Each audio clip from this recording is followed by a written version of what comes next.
Good day, Captain Carl Quizon, to our classmates, and to anyone who could be viewing this right now. My name is Decadent Bug and John Dave, and with my groupmates, we are here to discuss on how to operate the Raymarine AIS. Let's begin. So, the training structure. In here, we are going to explain on how to use the equipment, the Raymarine AIS, its basic configurations, and lastly, on how to update the voyage data using the Raymarine AIS equipment. So for the first part, how to use the Raymarine AIS equipment, as prescribed in the manual. Next slide. Reminder. This demonstration assumes that the transceiver has been installed in accordance with the instructions provided in the installation section of this manual. The group will not further discuss the procedures of its installation. We move on to the familiarization. In here we are going to know the basic display and the controls of the Raymarine AIS equipment. In here we have our display, the menu key, the back or cancel key, the sounder. We have the pilot plug, which is behind protective cover. We have our scroll wheel. And lastly, we have our left function key and our right function key. So that would be all.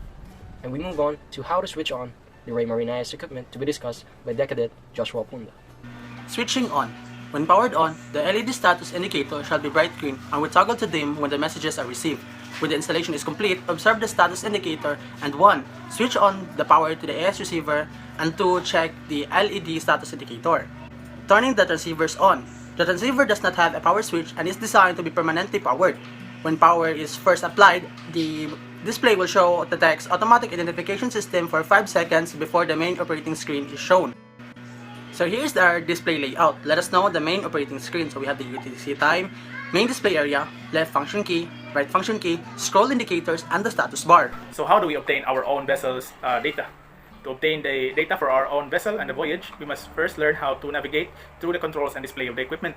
We can do this by simply pressing on the screen function key or the right function key. Next slide. Okay, so here is a diagram illustrating the various controls of the equipment. The menu, back or cancel, control, and the right function key are labeled appropriately. Next slide. Repeatedly pressing the screen function key results to this particular loop, from alarms to target plot to target list and so on. So after pressing the desired screen, so the display will now show own vessel and voyage related data. So this data relates to the vessel on which the transceiver is installed. So if you are still on the own vessel and voyage data screen, so the scroll wheel can be used to highlight an item of static or voyage data and enables you to edit your voyage data. So you can now see the voyage data menu. So in there, it provides quick access to the most commonly changed AIS transceiver parameters. After you have highlighted the voyage data using the scroll wheel, you can now set the following parameters such as jog, ETA, destination, and so on and so forth. So that would be the end of the demonstration. Stay safe and thank you guys.